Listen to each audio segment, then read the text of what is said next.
Fabriqué à la baie James propose une incursion dans le monde culturel unique de la région par la parole de nos invités.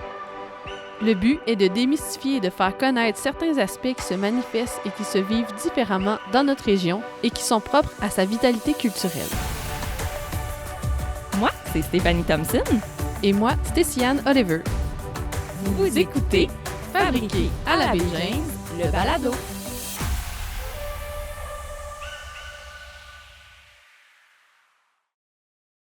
Bienvenue à toutes et tous. Bonjour Stéciane, ma co-animatrice avec qui j'ai le bonheur d'animer ce deuxième épisode du balado qu'on a intitulé Fabriqué à la baie James, le balado, qui va vous faire découvrir aujourd'hui comment le territoire influence la pratique artistique des artistes et des artisans.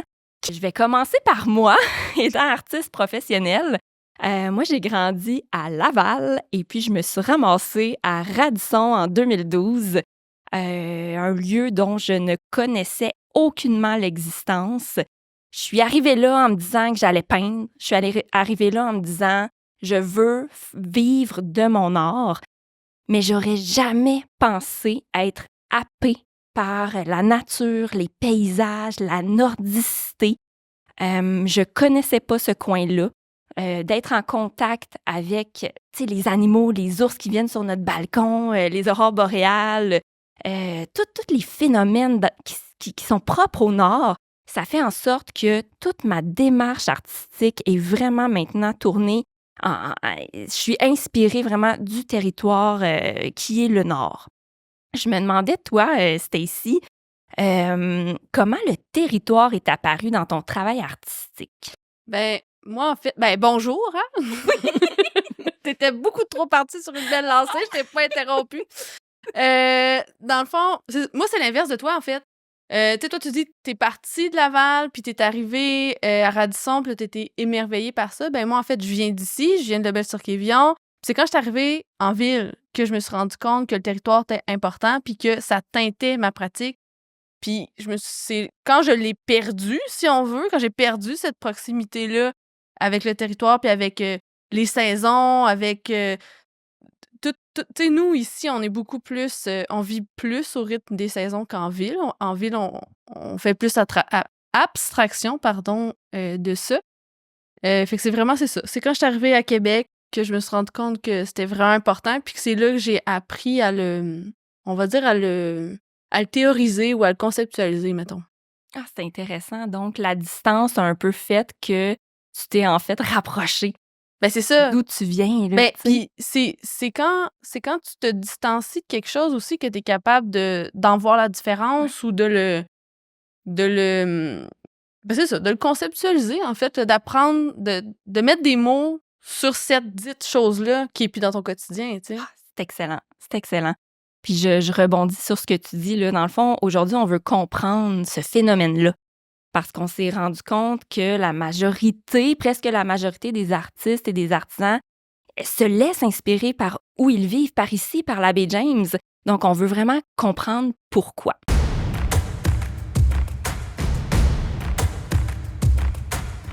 En parlant justement de comprendre, on a deux invités avec nous. Je vous les présente tout de suite. On a Anne-Marie Allard, qui est artiste en art visuel, écrivaine, retraitée d'une belle carrière d'enseignement et qui habite à Chibougamau. Elle est avec nous dans notre studio à la Galerie d'Art Haut. Bonjour Anne-Marie. Salut. Contente que tu sois là. On a aussi avec nous Myriole Lehmann, qui est par visioconférence, qui est un artiste en art visuel, photographe, qui s'exprime aussi par l'art sonore, l'art médiatique.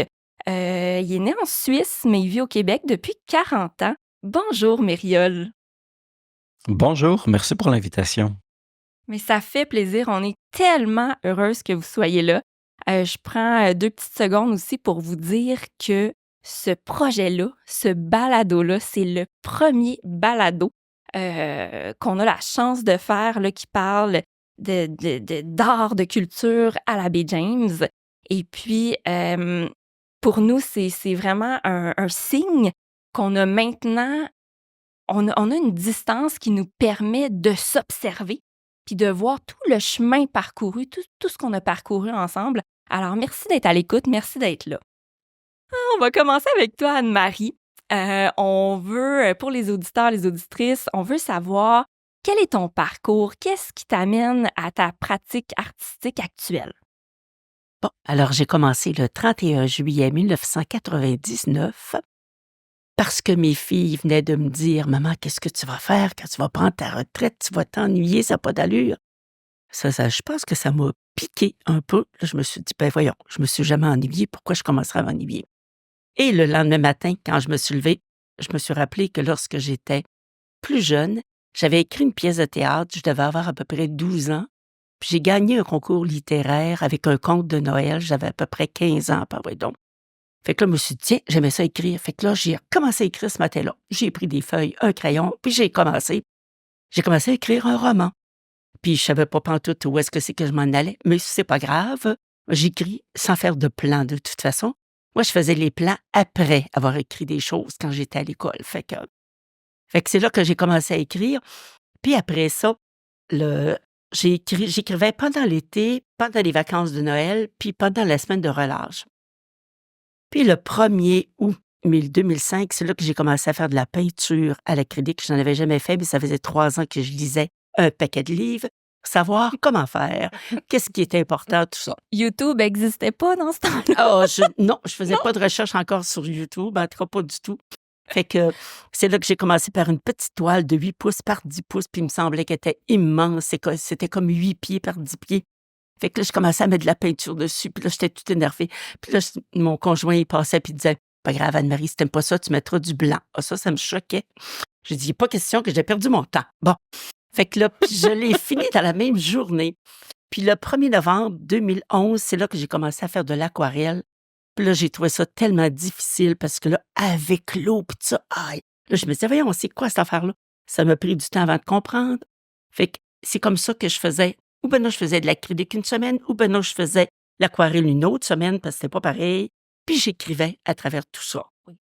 Puis après ça, je raconte aussi des histoires depuis 9 ans. Je raconte des histoires dans des garderies, puis dans des maternelles 4 ans, 5 ans et première année. Puis maintenant, j'écris les histoires beaucoup. C'est pas juste ceux-là qu'on raconte, mais je viens de me rendre compte que finalement, j'en ai 8 déjà qui sont montés en Kamishibai. Fait que, puis ça, c'était parce que ça me choquait que toutes les histoires viennent toujours d'Europe. Là, j'ai dit: «Voyons, on est capable, nous autres aussi, de faire des affaires comme ça». Je t'arrête tout de suite. Oui. Peux-tu expliquer ce que c'est du kamishibai? Bon, c'est une façon de raconter qui est originaire du Japon. Alors, eux autres, quand ça fait très, très longtemps que ça existe, je pense que ça fait au moins 500 ans. Alors, eux autres, ils montraient une image, puis en arrière de l'image, le texte était écrit. Alors, quand tu racontes aux enfants, c'est quand même 11 pouces par 15 pouces à peu près, le format. Fait que les enfants voient l'image, puis moi, j'ai le texte en arrière. Mais on ne lit pas l'histoire, on la raconte. Parce que lire et raconter, c'est pas la même chose. OK. Fait qu'on la raconte. Quand on raconte, on a plus d'expression que lorsqu'on fait seulement lire. Alors, c'est une façon, puis les enfants adorent ça. Autant les adultes que les jeunes enfants aiment ça parce qu'ils voient l'image de ce qu'on raconte. Ils peuvent quand même s'imaginer des choses. Puis il y a toujours des enfants qui viennent nous faire remarquer: «Ah, pourquoi tu as mis telle affaire après, là? Là, tu as mis ça là, puis tu as mis ça là, là». Puis ils veulent toujours savoir. Pour eux autres, c'est comme si c'était magique. Parce que là, t'as les mots, mais t'as l'image en plus. J'imagine le fait que comme tu dis, tu racontes, t'es imprégné, tu rentres là, dans l'histoire. Oui. Donc, ça doit ajouter à l'effet un peu de je suis chanceux de pouvoir avoir ça, de pouvoir écouter, de pouvoir. Mais ce qu'il y a de plaisant, c'est que tu as une interaction avec les enfants qui sont là. OK. Eux autres, là, des fois, à un moment donné, tu vois les expressions qu'ils ont parce que tu viens de dire un mot. Puis là, des fois, tu dis: «Ah, peut-être qu'ils connaissent pas ce mot-là». Fait qu'on explique en même temps. Mon Dieu, qu'on a donc l'air savant quand on fait ça, là. Les petits autres sont tous émerveillés. Mais c'est parce que tu vois en direct leur expression. Wow. Ça, c'est quelque chose d'extraordinaire. Mais je me suis rendu compte qu'on ne prend pas nécessairement le petit butail, qui est le théâtre en bois, parce que normalement, c'est ça qu'on devrait faire. C'est facile quand on a 5 ou 6 enfants. Mais s'il y en a une dizaine ou une douzaine, là, c'est inutile de faire ça parce que les enfants vont tous venir se coller le nez Mm. sur le théâtre. Alors, quand tu les as juste sur toi, Là, les enfants ont l'impression qu'il y a plus d'espace. Fait que tu peux avoir une vingtaine d'enfants devant toi et ça ne posera pas de problème. En fais-tu souvent? Ben ça, je fais ça du mois de septembre au mois de mai. Je raconte des histoires. OK. Ah, wow! Génial. Les enfants sont chanceux de t'avoir. Donc, tu peux dire un peu que ta pratique artistique, elle est comme en deux volets, si on veut, parce que tu écris, mais Oui. tu illustres aussi ce que tu Oui. écris. Donc, comment tu arrives à faire les deux? Est-ce que tu commences par le texte ou l'image? Oui, toujours ou- par le texte. OK. Je commence toujours par le texte, puis après ça, un coup qui est écrit, puis que j'ai corrigé, tout ça, après ça, je le sépare pour voir quelle image je peux mettre à peu près pour aller avec ce bout de texte-là. Mm. Ça, c'est pas toujours évident. De temps en temps, tu te dis, oh mon Dieu, comment est-ce que je vais faire pour illustrer ça? Puis je me rappelle, entre autres, une histoire à un moment donné où est-ce que c'est que ce sont des arbres qui parlent entre eux. Puis là, je me disais, mon Dieu Seigneur, pourquoi je suis allée me dire ça, que j'ai des arbres qui... Puis là, je me suis dit, comment ils vont faire Et là, j'ai décidé que les arbres, il y avait des yeux, puis il y avait des sourcils, puis des fois, il y avait une bouche. Fait que là, tous les arbres sont comme ça. Puis les enfants, eux autres, je me disais, mon Dieu, la première fois qu'ils vont voir ça, ils vont dire, mon Dieu, c'est-tu bizarre? Pas en tout. Mm. Les enfants trouvent tout ça tout à fait normal. Mhm. C'est comme ça dans la vie de tous les jours. Alors voilà. C'est génial. Et puis justement, en parlant de projet, y a-t-il un projet dont tu es particulièrement fière, qui t'a fait triper, là? Ben, tous les projets que j'ai faits, finalement, ils me font triper. Mais je suis contente d'avoir fondé les Arts en or. Mm. Mais après avoir répondu à ce questionnaire-là, je me suis rendu compte que la chose dont je suis le plus fière, c'est pas un projet en tant que tel. C'est la persévérance. Ah oui. Parce que j'ai commencé finalement, tu n'as pas de cours pour devenir écrivain, tu n'as pas de cours, tu as peut-être des cours en art plastique, mais moi, j'en avais pas. Fait que j'ai décidé que il y a quelqu'un qui me disait, c'est peut-être le syndrome de l'imposteur. Non, pas en tout. Moi, là, je veux rien savoir de ces affaires-là. Ah oui, donc c'est pas grave, j'ai commencé, c'est comme ça que je fais ça. Puis finalement, c'est d'avoir persévéré, puis de continuer à persévérer, de continuer à faire ce que j'aime. J'ai envie de faire ça, puis j'ai encore plein de projets, puis je me dis toujours, oh mon Seigneur, je vais manquer de temps, mais c'est pas grave. Bon, j'ai dit, envoyer un à la fois, là, puis envoyer, ça va aller. Ah, puis justement, tu nous parles des Arts en or. Peux-tu nous expliquer? C'est une association que tu as cofondée. Oui. OK. Écoute, on a commencé ça le 15 octobre 2008. Hey, moi, j'ai des chiffres dans la tête. Fait que le 15 octobre 2008, j'avais mon ami Pierre Bureau qui disait toujours, ah, c'est pas drôle, je suis toute seule comme artiste. Puis là, à un moment donné, je me suis levée. Hey, j'ai dit, écoute, là, Bureau, là, on va fonder une association d'artistes. Là, Pierre était, ah, là, Anne-Marie, je ne sais pas comment faire. Ben, j'ai dit, moi non plus, je ne sais pas comment faire. On va aller chercher de l'aide. On est allé à Développement Chibougamau. Puis après ça, il y avait quelqu'un du pacte rural qui était là. Puis on a dit, on veut fonder une association d'artistes, mais on ne sait pas comment ça marche. Mhm. Fait qu'ils ont dit, correct. Fait que on est devenu officiellement une association le 8 janvier 2010. Fait que c'est là, on s'est dit, ben là, le monde, qui est-ce qui c'est qui fait des arbres? Tu sais, on en connaissait quelques-uns. On a passé une annonce à la radio, puis là, il y a du monde qui nous ont téléphoné pour nous dire que oui, ils faisaient ci, puis ils faisaient ça. Il y en a qui disaient, ouais, mais je fais ça en tant qu'amateur. C'est pas grave, ça. Si tu peux faire ça en tant qu'amateur ou autrement, on s'en fout. Puis là, on voulait pas que ce soit juste de la peinture. On a pris toutes les formes d'art qui étaient possibles, qui existaient. On a dit, venez-vous-en, on va faire une association. La première année, on a été 33 personnes. Wow! Puis là, De on est- Chibougamau. De Chibougamau, puis après ça, il y a quelques personnes de Chapec qui se sont joints. Puis il y a quelques-uns qui sont venus aussi de Mistassini, qui sont venus aussi avec nous autres. Fait qu'on s'est dit, ben oui, pourquoi pas. Nous autres, on va être dans le coin sud de la Jamésie, puis c'est ce qu'on va faire.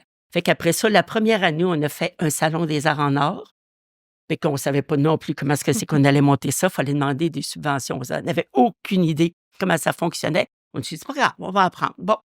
Fait c'est comme ça qu'on a commencé. Puis moi, je veux savoir, est-ce que c'était poussé par un souhait de regroupement?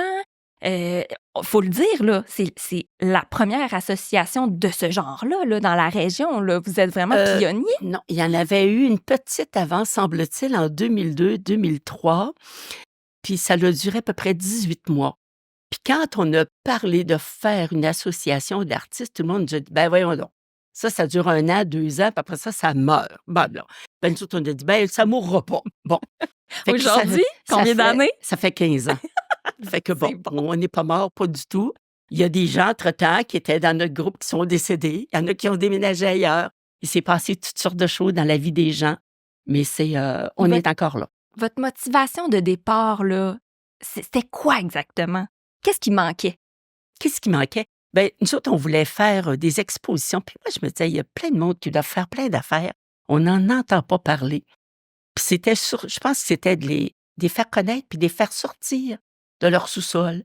C'est là qu'on a découvert qu'il y avait plein de gens. Il y a même des gens qui faisaient des choses en art puis ils n'en parlaient même pas à leur conjoint ou leur conjointe. Là, je disais, ben voyons, comment tu peux faire ça? Tu es dans le fond d'un garde-robe ou quoi, tu sais? Puis moi, je me disais, les gens, ils vont commencer à montrer les choses. Mais ce qui leur faisait peur, c'était d'exposer. Puis là, je disais, ouais, mais moi, j'ai jamais fait ça. Puis moi, je me rappelle, la première fois que j'ai fait une exposition, je venais de prendre ma retraite, puis le 30 juin 2006, puis le 1er juillet, j'ai dit, je fais une exposition au mois d'octobre. Fait que là, je me suis mise la peinture. Donc, j'en ai fait. Mais le matin de l'exposition, j'ai dit, ah, mon Dieu, mais qu'est-ce que c'est que j'ai fait là? Je suis malade dans la tête, moi, là. Je fais une exposition, il n'y a personne qui me connaît. J'avais envoyé des invitations. Mais non, ça a marché. Fait que c'est là, après ça, quand on a fondé l'association, j'ai dit, il y a d'autres personnes, c'est sûr, qui sont comme ça aussi. Fait qu'on va se mettre ensemble, puis à 2, 3, même si on est 5, 6 à un moment donné, même si il y en a qu'un qui commence la première fois, ben, on va l'aider. On va être avec nous autres, on va le soutenir. On va dire, la première exposition, c'est la pire, mais après ça, tu vas voir, ça va bien. Puis depuis ce temps-là, il y en a qui sont devenus professionnels depuis ce temps-là aussi. Fait que c'est Ouais. merveilleux. Je te dis un énorme merci d'avoir défriché, d'avoir ouvert la voie avec tout ce que vous avez fait, puis tout ça. C'est vraiment très important pour la région. Merci. Merci. Je pense à toi, Mériole. Merci encore d'être avec Oui, nous. On veut te connaître. Donc, décris-nous ton parcours. d'accord. Qu'est-ce qui t'a amené à ta pratique artistique actuelle? Ben, écoute, ce qui m'a amené à ma pratique artistique actuelle, je dirais toute ma vie. Euh, on a souvent cette idée-là que quand on essaie de répondre à ça, puis je suis tombé dans le piège là, quand j'ai répondu au questionnaire de préparation. On essaie d'être le plus succinct possible, mais ce qui fait qu'on est un artiste, c'est ce qui fait qu'on est une personne, et c'est effectivement toute notre vie. Alors, tu vas me dire, ben, ça répond pas vraiment à la question. Est-ce que tu peux détailler? Mais c'est ce que je vais faire. Premièrement, je dirais, il y a une chose là, qui est quand même fondamentale, c'est que je proviens d'une famille d'agriculteurs. Donc, je suis vraiment ancré dans la ruralité. Contrairement aux clichés reçus, ma famille était une famille très cultivée, qui consommait beaucoup de culture. Donc, il y avait toujours de la musique chez nous, de la chanson française, de la musique classique, du jazz. Il y avait beaucoup de livres qui nous entouraient aussi. Ma mère lisait énormément, mon père lit beaucoup aussi. Le cinéma était important. Je me souviens que mes parents ont toujours fréquenté là, les ciné-clubs, qui est à peu près la seule façon en région de voir du cinéma autre que le cinéma américain. Et mon père a fait de la musique, du théâtre plus jeune. Mon grand-père faisait de la sculpture dans une pratique très art naïf. Mais donc, j'ai toujours été entouré de culture. Alors, il y a ces deux racines-là, la racine agricole, la racine culture, ou tu sais, on pourrait faire un jeu de mots avec ça, culture et agriculture. Euh, Adolescent, j'ai fait beaucoup de photographies que j'ai abandonnées à un moment donné parce que j'ai découvert la musique, et que fin adolescence, début vingtaine, c'était plus glamour d'avoir une guitare électrique qu'un appareil photo.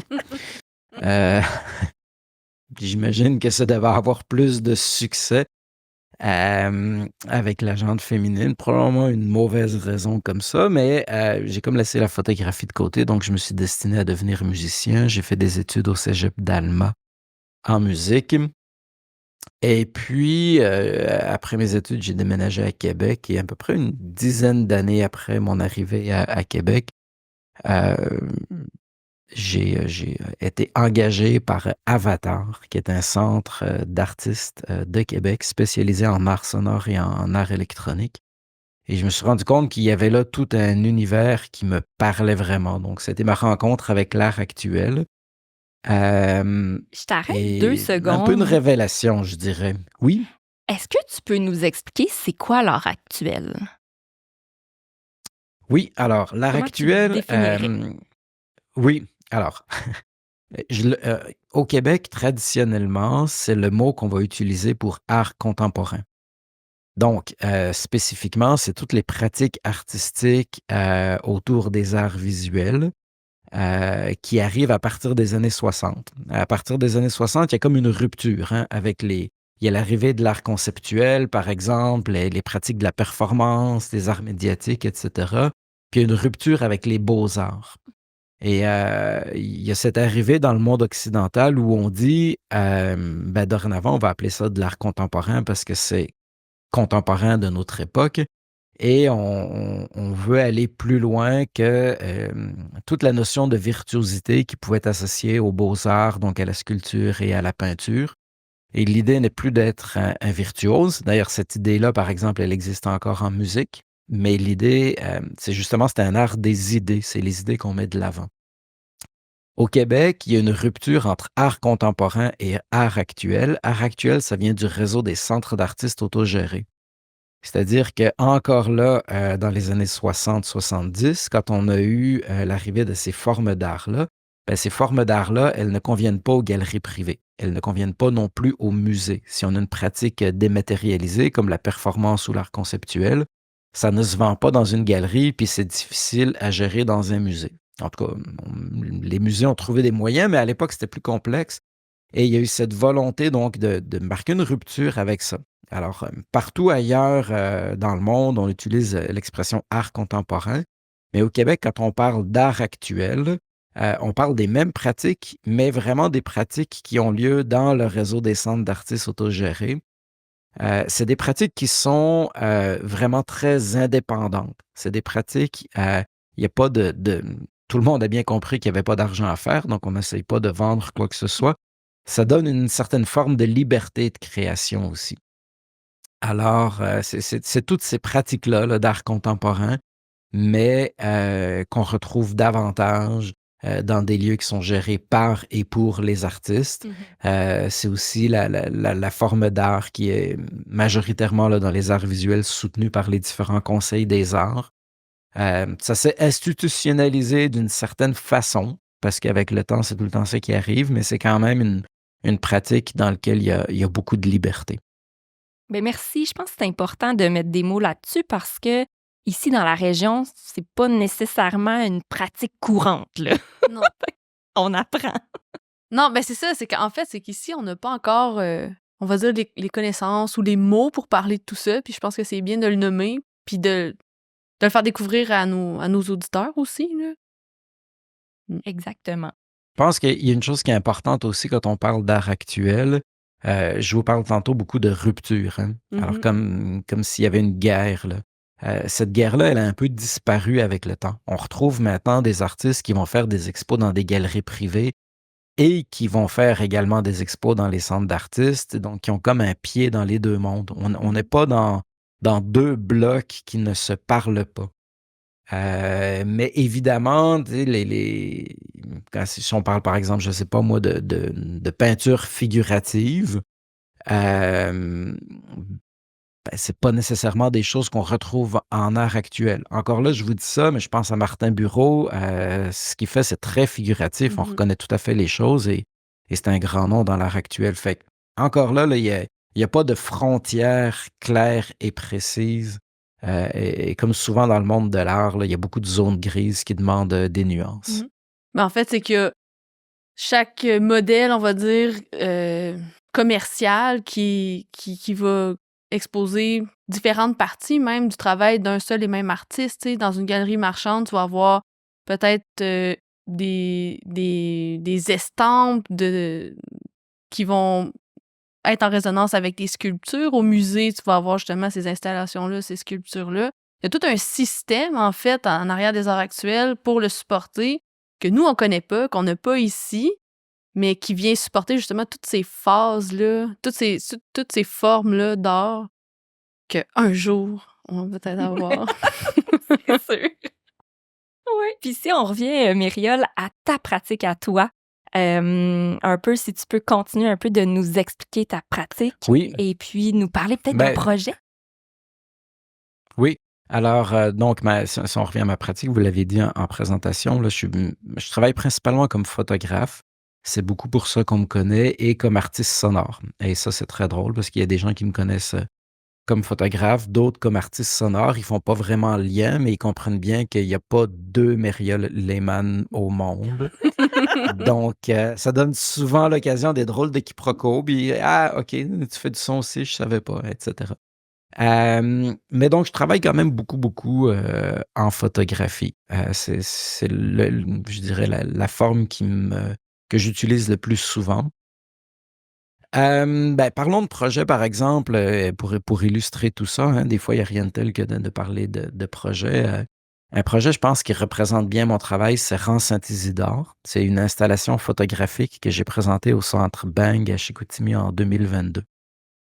Pourquoi on parle d'installation photographique? Je considère que mon travail, la finalité de mon travail n'est pas les photographies elles-mêmes.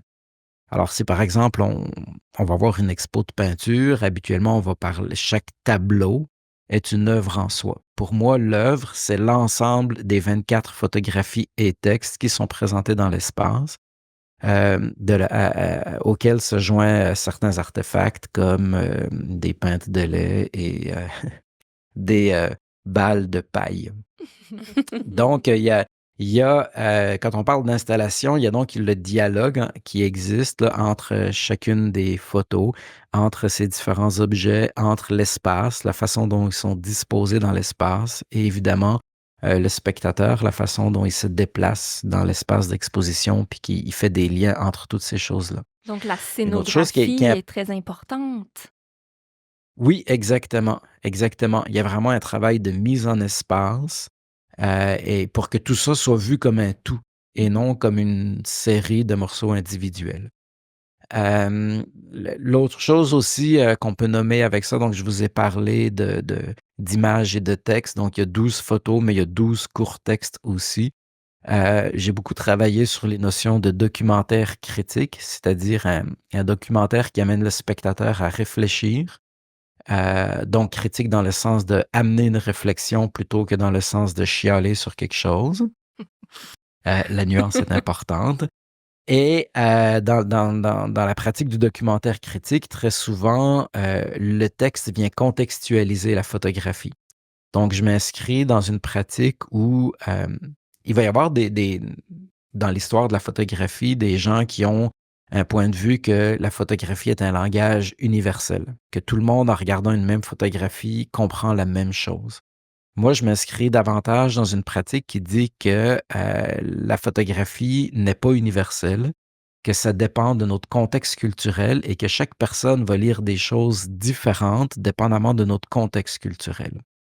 Et dans ce sens-là, je vais souvent recourir au texte pour contextualiser mes photographies. Alors, qu'est-ce qu'on parle comme photo? Je vous ai parlé de pintes de lait, je vous ai parlé de balles de paille.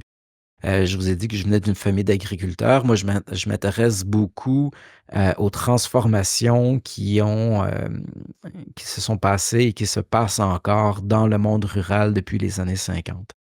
Et Rang Saint-Isidore, c'est une série de photos qui ont été faites sur le rang où mes parents sont arrivés en 1983. Et à l'époque, quand on est arrivé, il y avait 14 fermes laitières. Il reste maintenant 2 fermes laitières et 2 fermes de grande culture. Ce que ça veut dire, c'est qu'il y a 10 familles qui ne vivent plus sur ce rang-là, avec toutes les incidences que ça a, les incidences sur le patrimoine bâti, la disparition des granges qui ont été remplacées par des bâtiments industriels, etc. Alors, je m'intéresse à ces questions-là. Et effectivement, des fois, il y a des photos dans mon travail qui sont des photos de tracteurs, de qu'est-ce qui les différencie, par exemple, d'une photo que vous retrouveriez dans le bulletin des agriculteurs. C'est le contexte qui est autour. C'est le fait que je dis, ça, c'est un travail artistique. Et ce n'est pas un travail journalistique, par exemple. Donc, ça, c'est le contexte. Alors, mon travail est vraiment ancré dans cette ruralité-là. Ce qui nous amène peut-être un peu plus loin, mais on y reviendra, hein, j'imagine, là, sur la question du territoire. C'est un Absolument. peu l'objectif du balado. Ben, je te dirais que justement,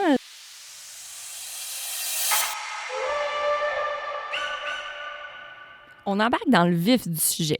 Comment le territoire influence l'inspiration, la création des artistes de la région.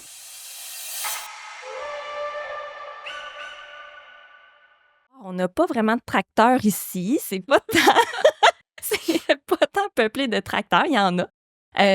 Mais reste que peu importe le territoire, ça a cet effet-là quand même là, sur chacun. Là. On est capable de s'inspirer de ça. Donc, l'inspiration, la création. Je mentionne qu'on te remercie, Mériole, à la dernière édition de Nord du Québec en création. Tu as participé en tant que mentor. C'est là que moi, je t'ai connue. Je sais que Stacy, je pense que tu connaissais déjà Mériole auparavant. Oui. Dans le fond, Oui. nous, on a fait notre maîtrise ensemble. Ah, d'accord. Voilà. Et puis là, à cette dernière édition-là de Nord du Québec en création, ben, tu as été comme notre mentor. En fait, tu as accompagné les artistes, les artisans qui exposaient à essayer de penser, tu sais, vraiment à comment ils placent leurs œuvres, comment ils se positionnent. Ça a été vraiment intéressant. Tu leur as aussi donné comme du feedback sur leur démarche artistique aussi. Tu les as fait réfléchir. Puis je sais que tout le monde a apprécié. On a tellement apprécié ta présence. C'était vraiment, vraiment Ah, génial. tant mieux. Puis, Formidable, tant mieux. on va dire, au niveau complémentaire à ça, c'est un accident, mais c'est un peu comme ça qu'on s'est rendu compte de notre particularité, si on veut. C'est durant qu'on regardait les dossiers, tout le monde te dit « Hey, c'est fou, tout le monde parle du territoire. » Il y a comme ce filon-là dans toutes les pratiques de tous les artistes qui ont déposé.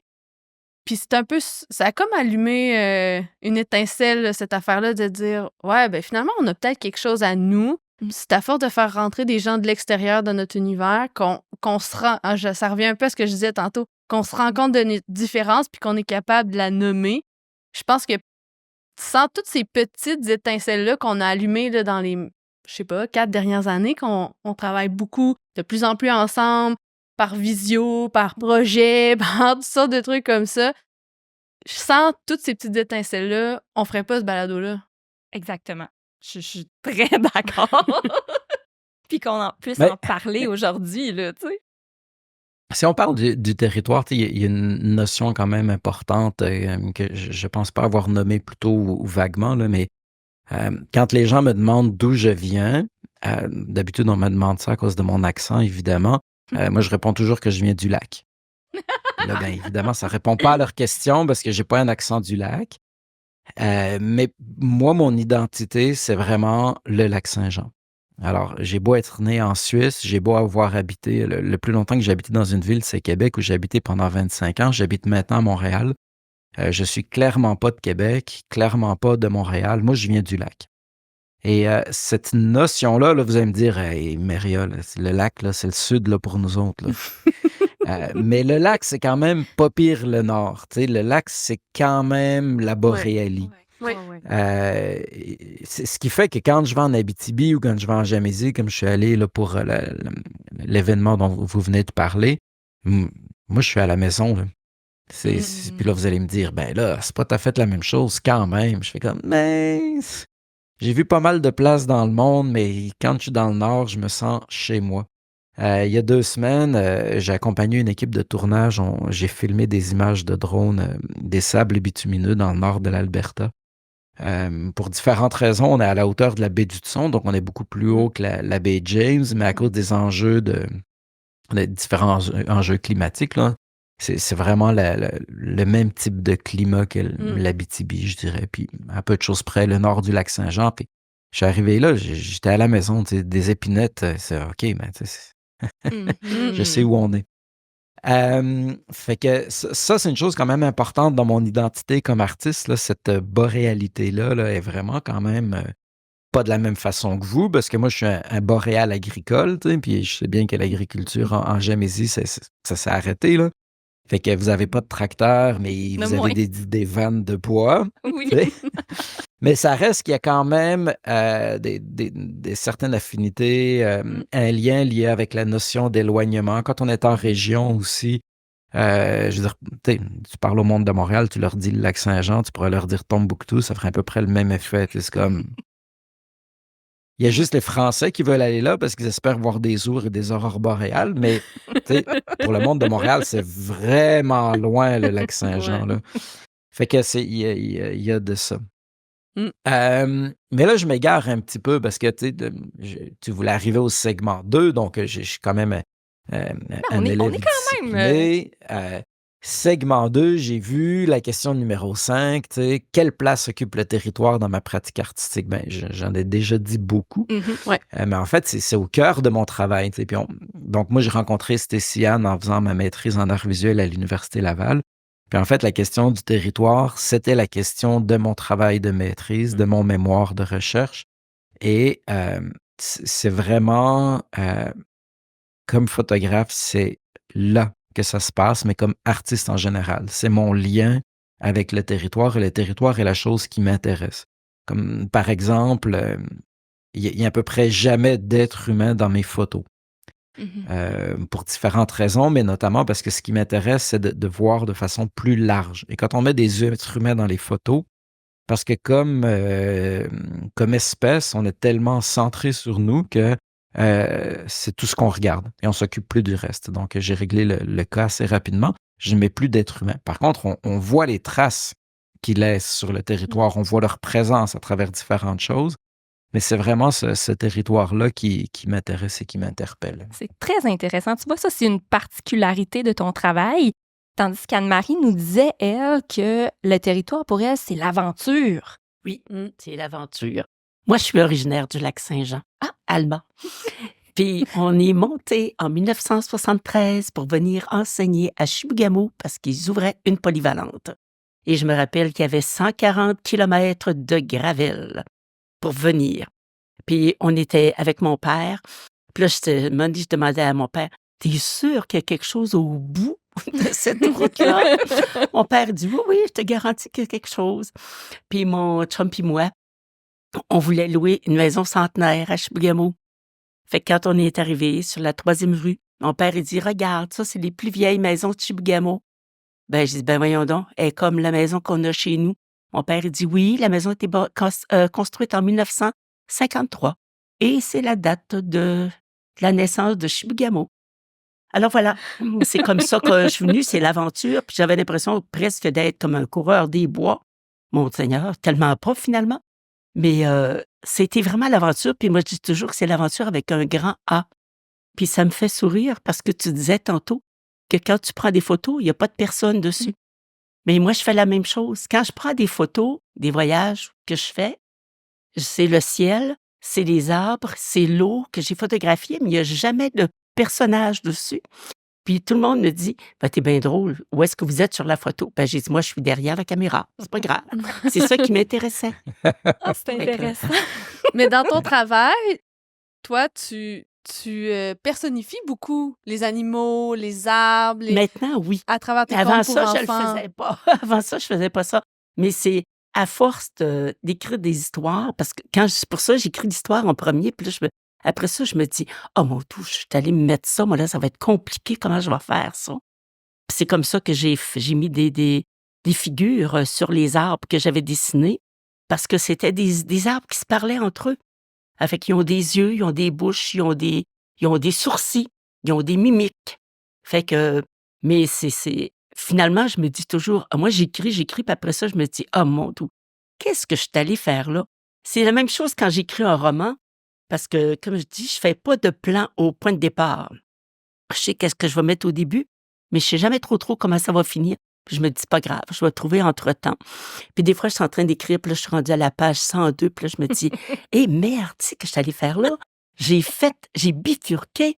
Comment je vais faire? Puis là, je me dis, bon, c'est pas grave, c'est un obstacle, là. Bon, réfléchis puis trouve une solution. Puis j'en trouve toujours, finalement, des solutions. Fait que je me dis, c'est pas grave, c'est correct. C'est l'aventure. C'est l'aventure, c'est en plein ça. Là, on va parler de la communauté artistique et surtout de l'entraide.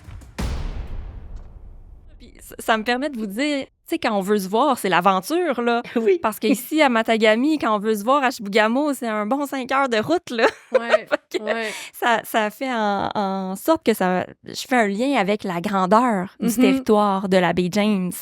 C'est immense. Donc, ça a été long avant qu'on puisse vraiment développer, tu sais, des amitiés, de Mhm. co-création, des collaborations aussi. Puis, je trouve qu'aujourd'hui, tout ça, c'est fait, là. Fait que vraiment, là, c'est une fierté. Puis, si on parle un peu des disciplines dans la région, ce qu'on peut dire, je sais que dans les arts en or, tu peux-tu Oh, nous dire un peu, bon Dieu, Anne-Marie? il y a de tout à peu près. Écoute, j'ai apporté Oui, ma hein? petite feuille. Alors, il y a de la peinture, il y a du dessin, il y a des techniques mixtes, il y a de l'encre à alcool, de la musique, du macramé, de l'arrangement floral, des sculptures, bois, pierre, panache, de l'art lapidaire, de l'orfèvrerie. Et après ça, il y a de la fabrication de bijoux, du verre, du vitrail, de la mosaïque de verre, des chandelles artisanales, des accessoires textiles, des courtes pointes, de la photographie, de l'illustration, l'artisanat en matériaux recyclés, des articles en bois, des tableaux numériques, des caricatures, confection de toutous, vidéos, poésie, écriture de romans et de contes. Oh, Wow! on a toutes les sortes, à peu près.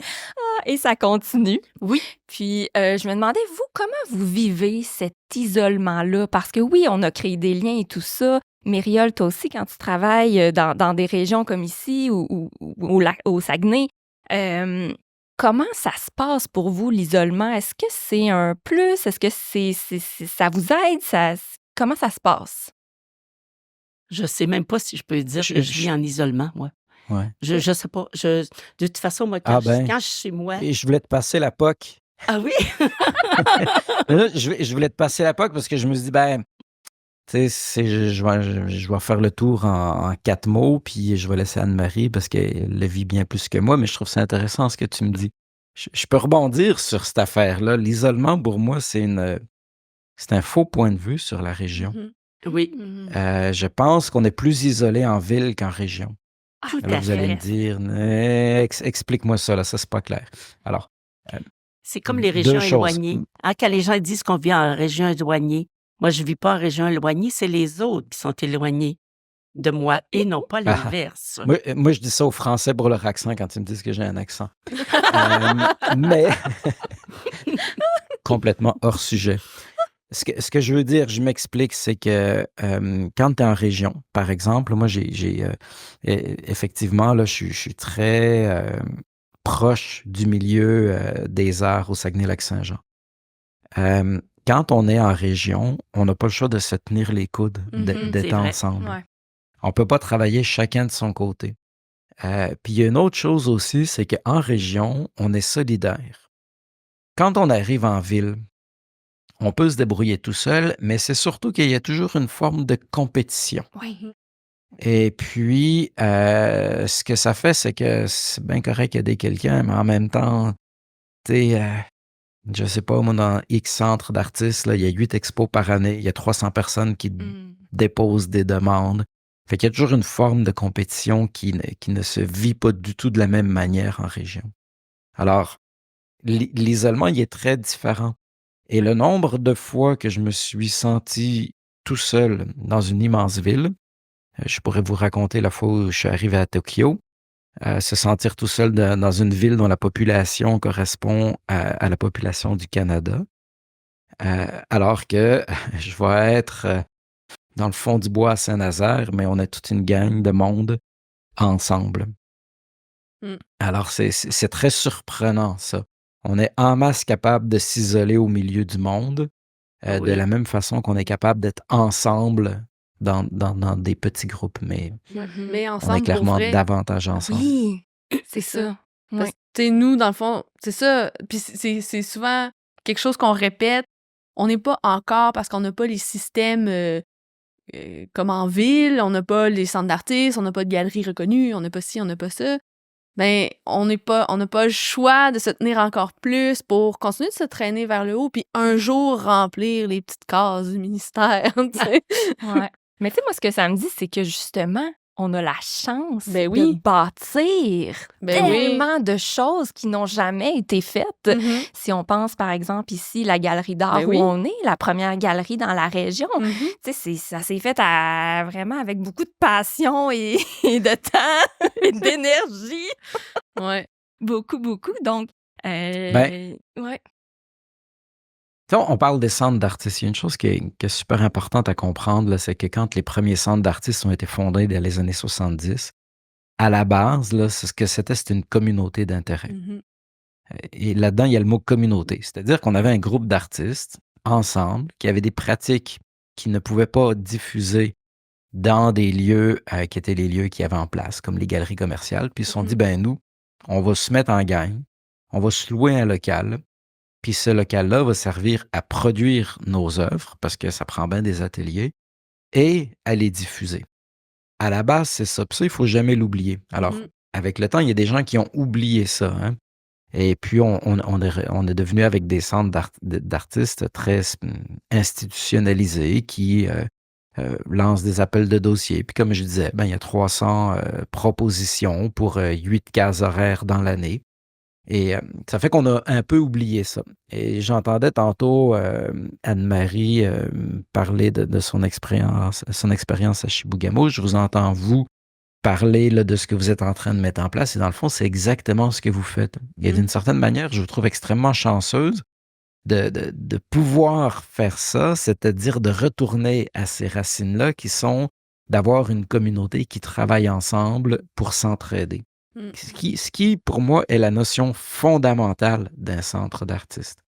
Et cette notion-là, je ne la vois jamais plus vivante qu'en région. Donc, on parle de vous depuis tantôt, mais vous n'êtes pas tout seul.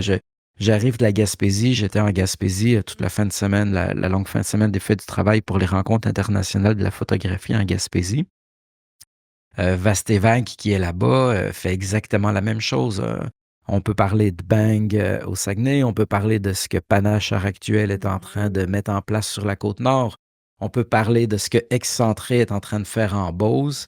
Le dynamisme là, dans le milieu de l'art, là, moi, je le vois beaucoup en région parce qu'il y a une urgence, il y a un besoin, puis il y a des communautés qui sont très, très proches l'une des autres. Puis il y a des ressources aussi, tu sais. On est moins saturé qu'en ville, peut-être. C'est ça qui fait qu'on a la place de le faire.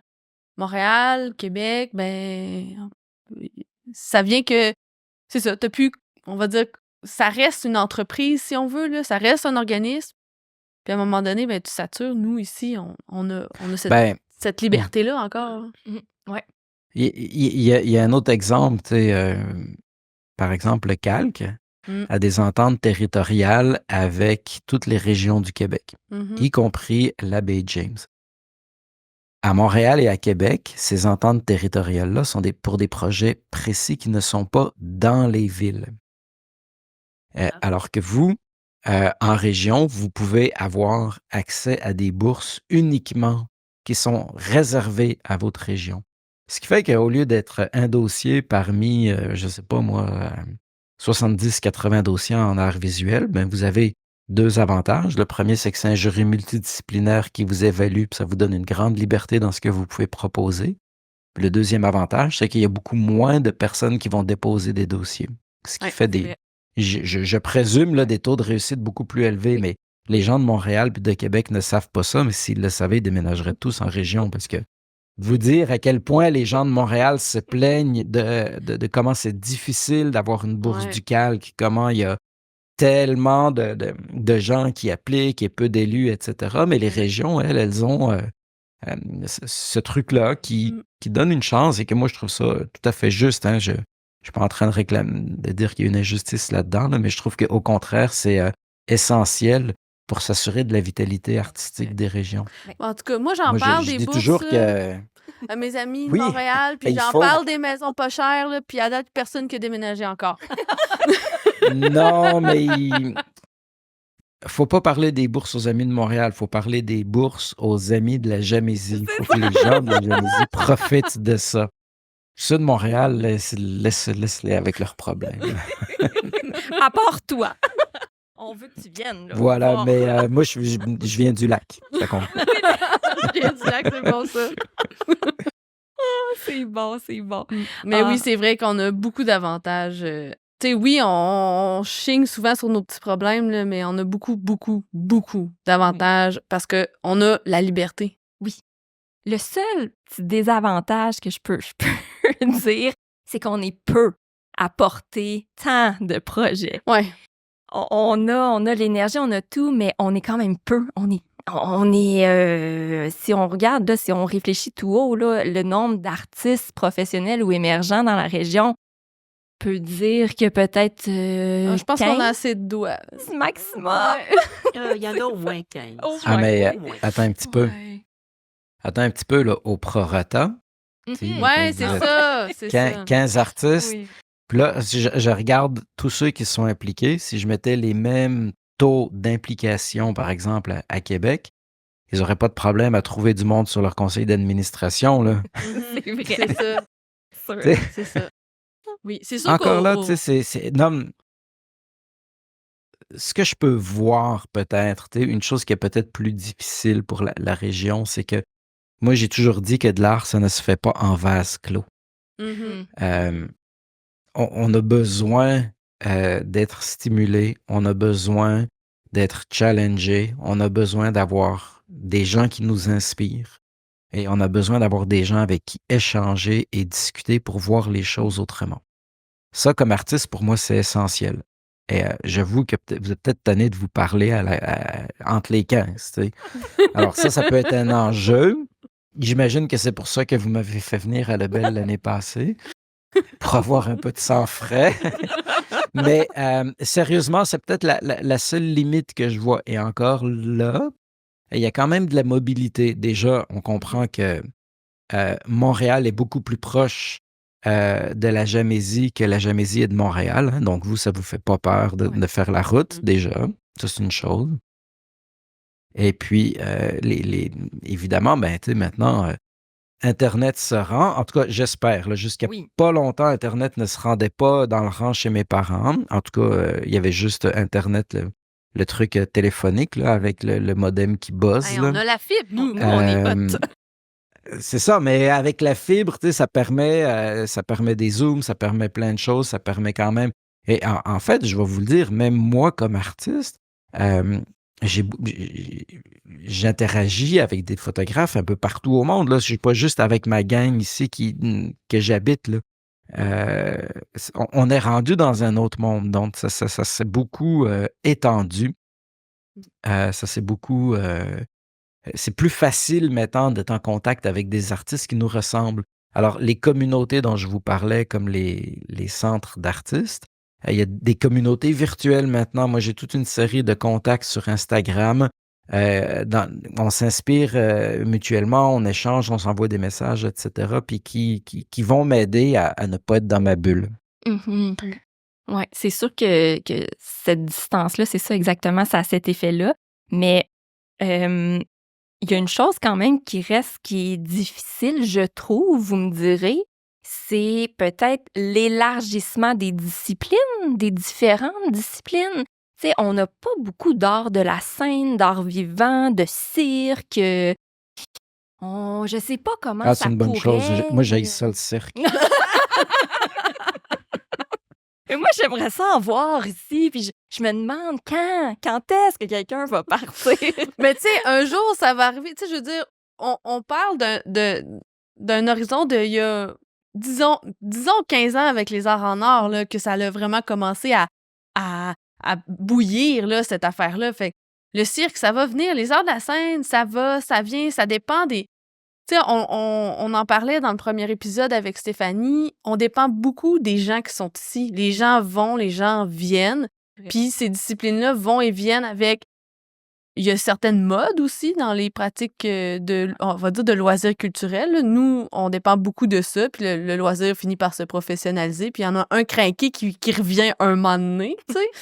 Mais moi, j'y crois là, que ça va lever là, dans les autres disciplines aussi. Mhm, mhm. Ben, tu parlais des arts de la scène. Mon conjoint, ils ont une troupe de théâtre. Oui, ça fait c'est 45 vrai. ans qu'elle Le existe. théâtre des épinettes. Puis eux autres, ils écrivent toutes leurs pièces au complet. Puis ils font Mm. tout. ils trouvent la musique, ils trouvent les décors, ils construisent tout de A à Z. Fait que, mais c'est long, puis c'est lent, parce que ça lui prend 3 ans à peu près pour écrire une pièce de théâtre. Après ça, il la monte. Mais c'est difficile de s'exporter ailleurs avec ça, parce que c'est tous des gens qui ont tous des emplois. Fait qu'ils peuvent pas partir pendant 2-3 semaines là, pour aller faire... sont allés de temps en temps dans des festivals de théâtre, des choses comme ça. Mais je veux dire, je pense qu'on a une certaine naïveté quand on reste dans des régions comme ici. Parce que dans le fond, on se dit pas, oh mon Dieu, je sais pas comment je vais faire ça. On se dit, ben non, on va le faire. On va non. On sait pas comment on va faire, mais on va y arriver. Eux autres, c'est ce qu'ils ont fait finalement aussi. C'est vrai. Fait que, Puis le public est au rendez-vous. Les ah gens oui, aiment par les exemple. découvrir. Ah oui, Ben oui. oui. Puis c'est ça, comme tu dis, puis oui, il y a cette naïveté-là, mais il y a la place pour cette naïveté-là parce que vu qu'on en a besoin, les gens vont croire, puis les gens vont l'encourager aussi. Ils vont pas dire, mais tu connais pas ça, tu vas te planter. Non, non. Ouais, OK, je trouve que c'est une bonne idée, vas-y, je t'encourage, je vais te laisser ma salle de spectacle, je vais te laisser mon bar, je vais vendre des billets pour toi. Fait qu'on a cette espèce de, pas juste entre artistes, mais avec les entreprises, avec les villes, avec tous les autres organismes. On se serre les coudes. Oui, c'est ça. Ce que tu disais, Myriol, hein? C'est ça, exactement. Il y a une ouverture à beaucoup Ben, de choses. Ouais. Tu sais, l'entraide entre les artistes là, est essentielle, que ce soit en ville ou en région. Mais en région, le fait qu'on soit peu, ça nous incite à être plus solidaires, à se tenir davantage les coudes. Puis ça, c'est extrêmement important, cette notion-là. Puis ce qui est intéressant, c'est que quand on est dans une ville plus grande, on va se tenir juste entre artistes d'une même discipline. Ça serait facile, par exemple, pour moi de me tenir juste avec d'autres photographes. C'est ce que la majeure partie des gens ont tendance à faire. Quand on est en région, bien souvent, le milieu des arts est tellement petit qu'on va se tenir, oui, avec un photographe, un peintre. Puis là, Anne-Marie t'énumérait là, toute la liste là, de ce que vous faites. Oui. Mais c'est un peu ça qu'on fait, c'est qu'on se tient dans un milieu un peu plus large. Et ça, je trouve que c'est très intéressant. Je trouve ça que c'est très bénéfique, c'est inspirant, puis ça permet d'ouvrir nos œillères un peu. Alors, il y a ça aussi, tu sais. Alors, effectivement, tu sais, vous n'avez pas accès à la même offre culturelle qu'il y a en ville, mais il y a d'autres choses. Et puis, je vais revenir là-dessus, là, parce que là, on est rendu, on parle beaucoup de la communauté, de l'entraide, mais j'aimerais ça revenir un peu sur toute la question du territoire, de l'inspiration, de la création, parce que c'est comme quelqu'un, hein, ça, dans le fond, mais qu'on n'en parle pas tant, là, ce qu'on vit en région, vous en avez parlé, là, de la façon dont le territoire est important. Quelqu'un a parlé tantôt, je pense que c'était Stéciane, là, de vivre au rythme des saisons. En ville, on vit pas au rythme des saisons. De toute manière, à Montréal, l'été, on crève de chaud, l'hiver, on a les pieds dans la boîte, puis on fait toujours juste haïr ça. Mais pour moi, c'est extrêmement important. Je vais au lac là, vraiment régulièrement. J'ai besoin de vivre les saisons. Chaque saison a quelque chose de particulier. On vit non seulement au rythme des saisons, mais on vit au rythme de l'ensemble de la nature. Donc, on a un rapport qui est très, très différent. D'une certaine manière, je trouve que ça nous ground. Et ça a clairement un impact sur nos pratiques artistiques. Et il y a d'autres choses aussi. L'hiver, on est plus au nord, il fait nuit plus tôt, il fait jour plus tard. Ça nous amène à être différemment, mais l'été, c'est l'inverse. Les journées n'en finissent plus. Puis tout ça fait que c'est une incidence. C'est une incidence comme artiste à tous les niveaux. On pourrait parler de la lumière du Nord aussi. Oh mon Dieu, oui. Autant les photographes que les peintres vont vous parler, là, mais quand je parle de la lumière du Nord, là, je ne fais pas juste parler des aurores boréales, là, je parle de la lumière de façon générale. On sait là, toute l'importance que ça a. Puis plus on monte au Nord, plus cette lumière-là devient particulière. Puis évidemment, là, pour des gens d'image, c'est extrêmement important. On n'a pas le choix d'être habité par ça. Là. Mais moi, c'est ce qui m'a On happé. ne peut pas faire comme si ça n'existait pas.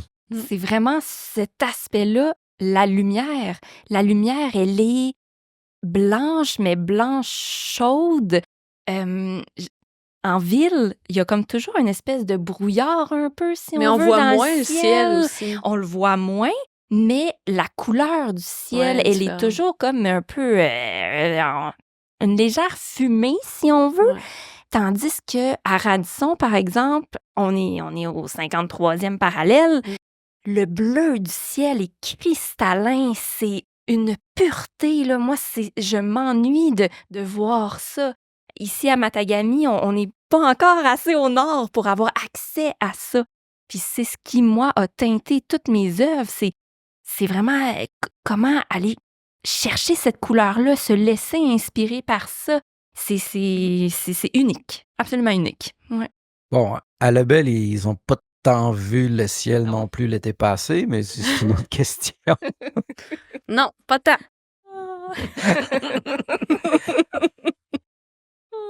Non. Mais encore là, tu sais, je fais des blagues avec ça, mais encore là, tu sais, c'est cette connexion-là avec le territoire, même dans des événements dramatiques comme les feux, tu sais, Ouais. on est beaucoup plus proche, là, c'est juste à côté, là. Tu sais, Oui. je veux dire, à Montréal, il y avait du smog, là, mais c'est à peu près tout, là, mais tu le vis pas de la même façon, là, évidemment, là. Tout a un impact beaucoup plus important, tu sais, quand on est là-bas, tu sais. Puis, je me souviens être allé dans une communauté Innu à Shefferville. Et puis là, c'est même chose, on est encore un peu plus au nord. Puis j'aimais ça, la façon dont ils parlaient du territoire, eux. Parce que dans le fond, il y a la communauté qui est la réserve, mais ça, c'est pas chez eux. Tu comprends assez rapidement. Chez eux, c'est le Oui. territoire. Eux, ils s'en vont sur le territoire, puis c'est le mot qu'ils utilisent en français. Et c'est là que se passe leur vie. Puis j'ai une anecdote là-dessus qui est assez touchante. On travaillait avec des jeunes de l'école secondaire. Puis nous, on leur avait demandé de faire des cartes postales sonores de leur territoire. Fait qu'on les accompagnait, on leur montrait comment fonctionnait l'enregistrement, le montage de base. Puis on leur a demandé de faire des cartes sonores de leur territoire. Puis au début, ben, ça marchait pas pantoute. Mais c'est parce qu'on était dans la communauté. Puis nous, on comprenait pas parce évidemment, il n'y avait pas tout ça. Puis à un moment donné, ça a débloqué. Ils nous ont amenés sur le territoire. Ils se sont organisés, puis ils nous ont amenés à la tente un des élèves nous a amenés à la tente de son grand-père au milieu du territoire. Puis ça, pour eux, c'était le territoire.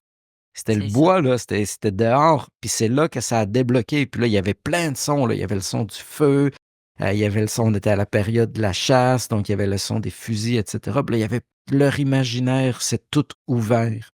Mais c'est bien sûr que pris entre quatre murs à Shefferville, ben en fait à Matimekouche, là, qui est la communauté Innu, ben c'était moins inspirant. C'est ça. Mais quand on est sorti avec eux sur le territoire, là, t'as vu tout un univers s'ouvrir, là. C'était émouvant, c'était une sacrée leçon de vie, là. Wow, oui, absolument. Oui. Oui. Puis même Stacy, toi, tu as fait un projet là, récemment en lien avec les feux. Oui. Je sais pas comment le lier à l'épisode d'aujourd'hui, là, mais effectivement. Ben, en fait, c'est que ce qui est intéressant de voir à travers de ce projet-là, c'est comment chacun a vécu le même événement de façon extrêmement différente en fonction justement de comment on traite sa communauté.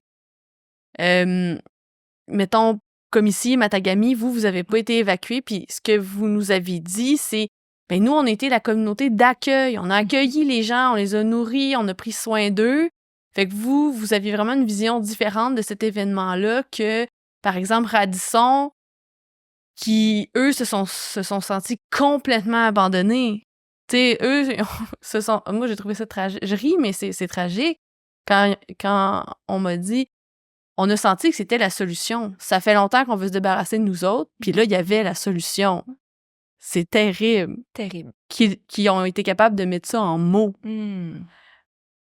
Fait que, c'est ça. Tu sais, notre territoire est tellement grand que même par rapport à un même événement, on le vit pas pareil. Puis c'était pas par individu, c'était vraiment pour le groupe. Ça aussi, c'était intéressant de voir ça. Wow, Ouais. très intéressant.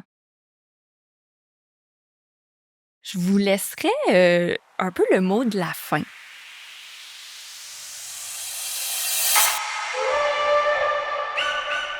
Qu'est-ce que vous souhaitez en tant qu'artiste? Qu'est-ce que vous souhaitez aux régions?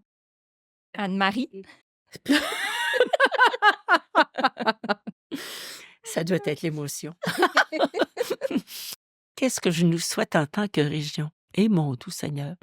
Ben moi, je nous souhaite qu'on se mette pas de bâton dans les roues, qu'on se mette pas d'obstacles, qu'on décide pas qu'il y a des obstacles qui nous empêchent de faire des choses. Je veux qu'on fonce, qu'on continue de foncer, puis ben oui, on va ça se peut qu'on brime des gens ou ben non, qu'on les empêche en quelque part, mais je me dis: «C'est pas grave». Moi, je veux que les gens, ils puissent s'exprimer, ils puissent vivre plein de choses. Je veux pas qu'on se mette quelque chose pour nous empêcher d'avancer. Mmh. Moi, c'est juste ça que je souhaite. Et Je veux toi, qu'on Marie-Ève? persévère.